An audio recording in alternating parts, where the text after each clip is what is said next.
é doutor em Teoria e Prática Teatral em 2011 e mestre em Artes Cênicas em 2002, ambos pela Escola de Comunicações e Artes da Universidade de São Paulo.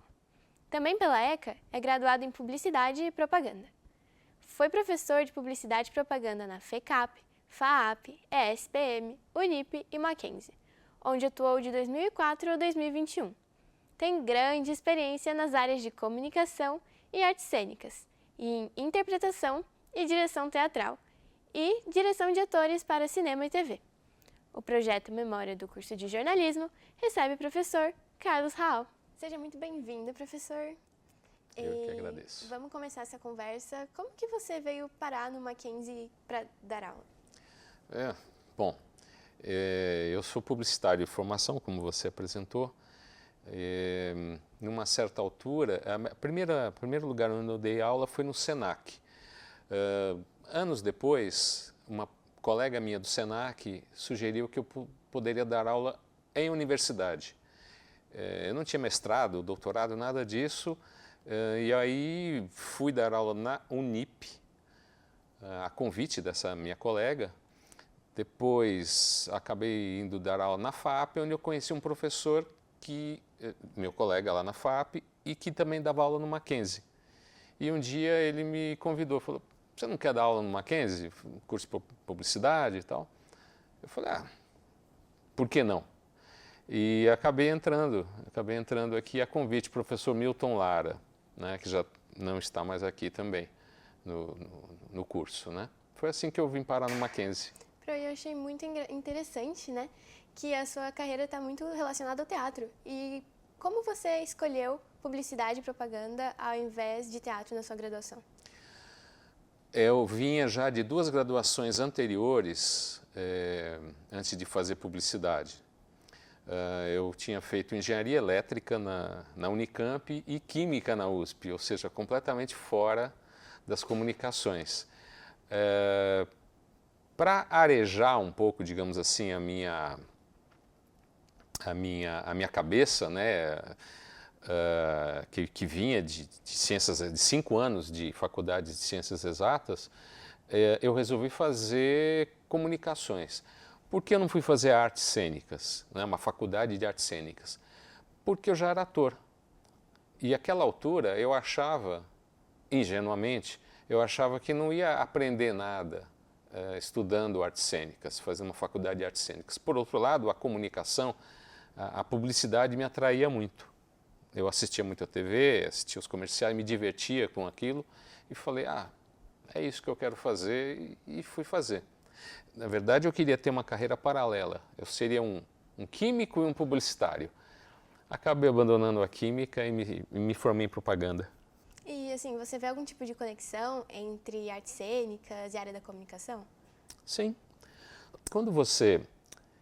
Eu entendo que qualquer arte, e aí não só as cênicas, artes plásticas, a música, elas comunicam algo. Elas têm um conteúdo, né? Se você estuda semiótica, e você deve ter estudado como estudante de jornalismo, quando você estuda semiótica, você percebe que tudo é mensagem, tudo é signo, né, que vai compor uma mensagem. E é o que acontece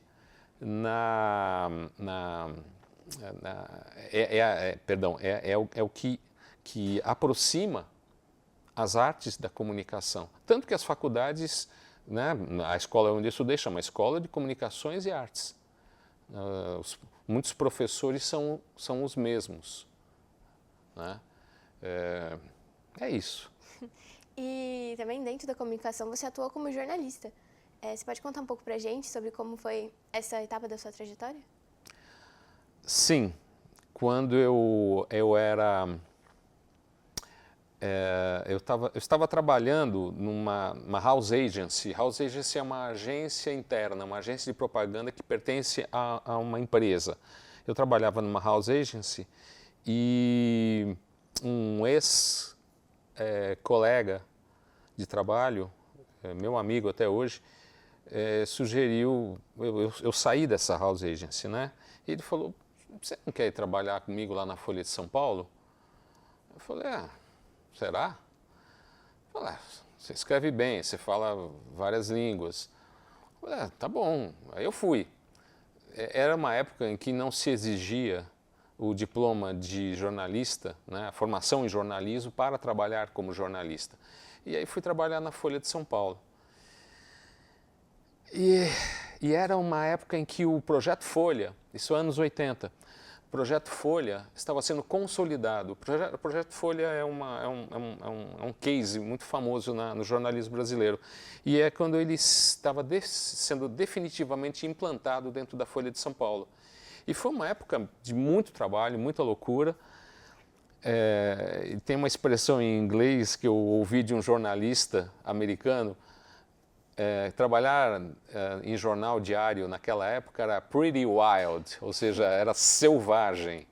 E era selvagem trabalhar na Folha. Mas era muito gostoso. Pensando anos depois de ter saído de lá, eu falo, puxa, era bom. Era ruim, mas era bom, né? E mais tarde eu voltei para o Grupo Folha, saí do Grupo Folha e voltei para o Grupo Folha para trabalhar num jornal chamado Notícias Populares, que já era um jornal popular, como o próprio nome diz, e era muito mais gostoso, porque a carga de trabalho era mais leve, não a exigência do texto, mas a carga de trabalho era mais tranquila e o ambiente era menos selvagem. E foi muito prazeroso trabalhar em Notícias Populares. Mais tarde eu trabalhei em revistas por algum tempo e finalmente voltei para a propaganda até me aposentar da propaganda. E você citou, né, que é um ambiente muitas vezes selvagem. E hoje em dia, principalmente com a questão das redes sociais, da internet, as notícias elas não param de correr, a questão da fake news. Como que você acha que o jornalista ele tem que se posicionar diante desse cenário para manter a credibilidade do que ele fala, mas ao mesmo tempo também não pode ficar atrás, né? Tem muito essa questão de furo da reportagem, furo da notícia. Qual que é o posicionamento que o jornalista tem que ter nesse cenário que eu acho que alavancou essa selvageria da redação, né? Não tenha dúvida. Eu tenho um pouco de pena dos jornalistas de hoje, porque não tem por onde correr, né? Não tem para onde correr. Ao mesmo tempo que você tem que atualizar a informação o tempo todo, eu penso, por exemplo, num portal de notícias. No meu tempo de jornalista, você fazia a edição, você fechava a edição e ela ia para a banca no dia seguinte do jeito que a notícia tinha sido dada. Hoje não. Hoje a informação é atualizada de minuto em minuto, de hora em hora. Por exemplo, vamos supor, recentemente teve aquele incêndio em Hong Kong, num grande condomínio. O número de vítimas era atualizado o tempo todo. Então o jornalista não pode mais, ele não tem mais sossego. E cada hora sai uma informação, às vezes as informações até não batem, né? Exatamente, porque você tem fontes diversas, né? Você tem o bombeiro diz uma coisa, o cara da Defesa Civil diz outra coisa, e até a informação ser consolidada, você tem várias versões nesse meio do caminho. Você me perguntou como o jornalista deve se posicionar. Bom, eu sempre defendi uma questão assim, basal, ética. Você tem que sempre buscar a verdade. Mas é a verdade daquele jornalista? Não, você tem que buscar a verdade dos fatos. Os fatos podem ser interpretados de maneiras diferentes? Podem. O jornal, vou chamar aqui de jornal como veículo jornalístico, né? O jornal ele pode assumir um lado, uma versão dos fatos. Acho que não é uma versão, ele pode editorializar a matéria, como a gente fazia na Folha, né? Assumir a nossa posição, a posição do nosso veículo é esta, mas o fato é este, e cabe ao leitor decidir se ele aceita aquela posição do jornal ou não, do veículo ou não, né? Mas a posição do jornalista é sempre ética, sempre relatar o fato. E nesse universo, né, hiperconectado, que influenciou tanto o mercado da comunicação, também surgiu a figura do influencer, né, do criador de conteúdo. Você acha que ele compete por espaço junto com os jornalistas? Qual que é a credibilidade que ele tem, às vezes, na hora de passar informação? Olha, competir, ele compete, a gente está vendo isso, né? Mas eu ainda defendo que um veículo de comunicação sério, ele tem que ser a fonte primária da informação. Isso digo para o leitor, para o receptor da notícia. Ah, você gosta daquele influenciador, então você passa naturalmente a acreditar no que ele fala. Mas antes de você gostar dele, ele teve que construir uma imagem, ele teve que construir a sua própria credibilidade, concorda? Se ele é um cara que distorce a informação, como é que essa credibilidade será construída? Percebe? Eu tenho alguns amigos e amigas que são influenciadores, mas aí eles são em áreas menos, digamos assim, comprometidas, né? Estão na área da moda, na área do entretenimento, e aí vai muito da opinião deles. Ah, olha que por exemplo, na área da moda, então uma amiga minha sempre posta coisas de moda, e ela mostra, ela veste aquelas roupas, ela usa aqueles acessórios, e aí cabe a quem a segue curtir ou não, gostar ou não, acreditar ou não naquilo, né? Agora, esses influenciadores de política, de economia, eu já fico meio com o pé atrás. E também tem muitos jornalistas, pelo fato das redes sociais, eles acabam se tornando meio influenciadores nos perfis deles. Você acha que isso compromete, de alguma forma, a credibilidade? Compartilhar um pouco da vida pessoal com o trabalho? Eu não sei te dizer. Acho que é de cada um. Se eu fosse jornalista, eu não misturaria a minha vida pessoal com o trabalho. Se eu fosse um jornalista de opinião, sei lá, eu escrevo editoriais para um grande jornal e aí saio de lá e passo a emitir as minhas opiniões. Aí é diferente, né? Mas isso eu deixaria claro, é a minha opinião, é a minha interpretação dos fatos. Mas de qualquer forma não misturaria com a vida pessoal, não. Sei. E, professor, você citou que durante a sua carreira como jornalista, né, você não tinha o requisito de ter a formação na área, né, do jornalismo. E hoje em dia ainda tem esse debate, as pessoas ainda conversam bastante sobre a necessidade de ter um diploma para estar na área de comunicação. Qual que é a sua visão sobre isso? Eu vou te dar o exemplo da minha editoria, na Folha. Eu trabalhava na editoria de Educação e Ciência, que mais tarde se transformou na editoria de Ciência. Educação foram separados, né? Ficou Ciência e Educação foi para Cidades. É o caderno cotidiano, né? Na nossa editoria, que era muito especializada, quase todo mundo ali tinha uma formação científica. Tinha um químico, tinha um médico, tinha uma física, tinha um outro cara que vinha do jornalismo científico de um outro veículo. Agora né? E tinha gente que era só jornalista mesmo. Então, e tinha gente ali, por exemplo, tinha um jornalista lá, ele era médico de formação, ele nunca passou por uma faculdade de jornalismo. Ou de comunicação, né? Ou de comunicação. E o texto dele era impecável, né? Como jornalista, inclusive. Ele explicava de uma maneira muito didática, vamos chamar assim, mas ao mesmo tempo interessante, para não parecer professoral, sabe? Então, eu não sei. Eu eu acho que tanto para publicidade, eu sou formado em propaganda, mas para publicidade, para jornalismo, para rádio e TV, audiovisual hoje, né? Acho que você não precisa ter uma faculdade de jornalismo. Se tiver, melhor. Você acha que diferencia no mercado?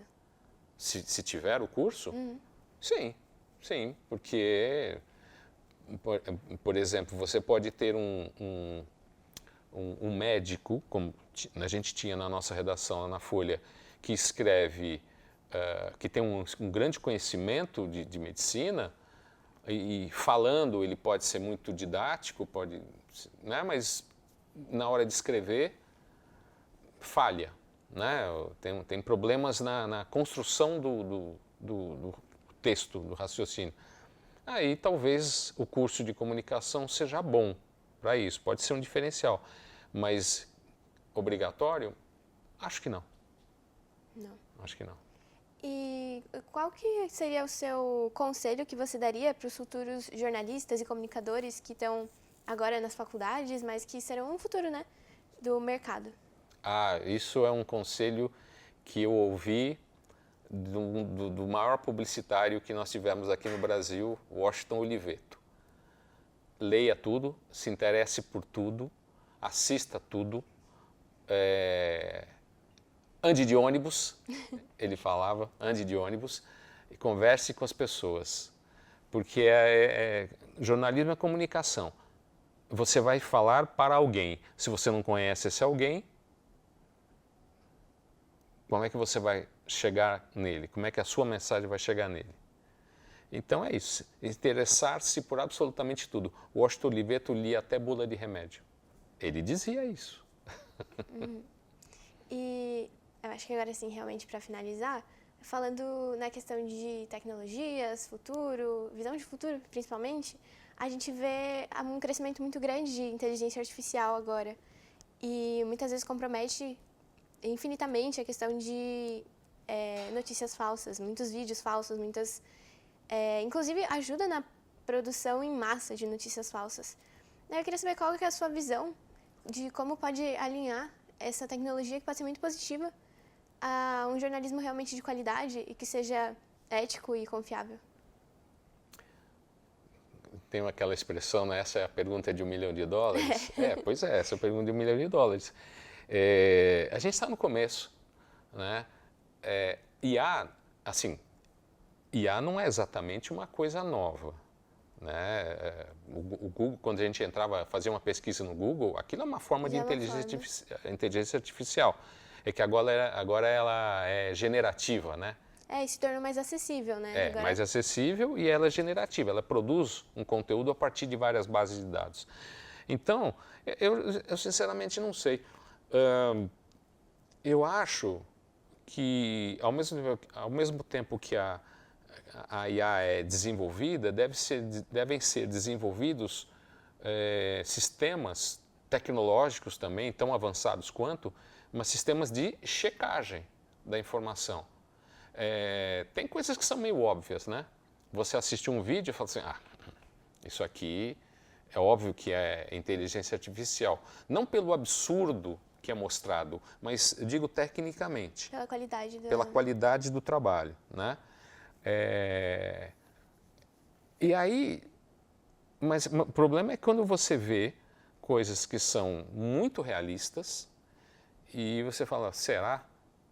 Então, talvez no futuro se desenvolvam ferramentas tecnológicas para checar se aquilo é produto de uma inteligência artificial ou se tem a mão humana ali na produção, né? Mas de fato eu ainda não sei como isso vai se resolver hoje. Bom, professora, a conversa está muito boa. Eu agradeço muito pela sua presença. Acho que foi muito bom a gente ter discutido sobre esses assuntos que são tão relevantes. E obrigado por estar aqui com a gente. Eu que agradeço.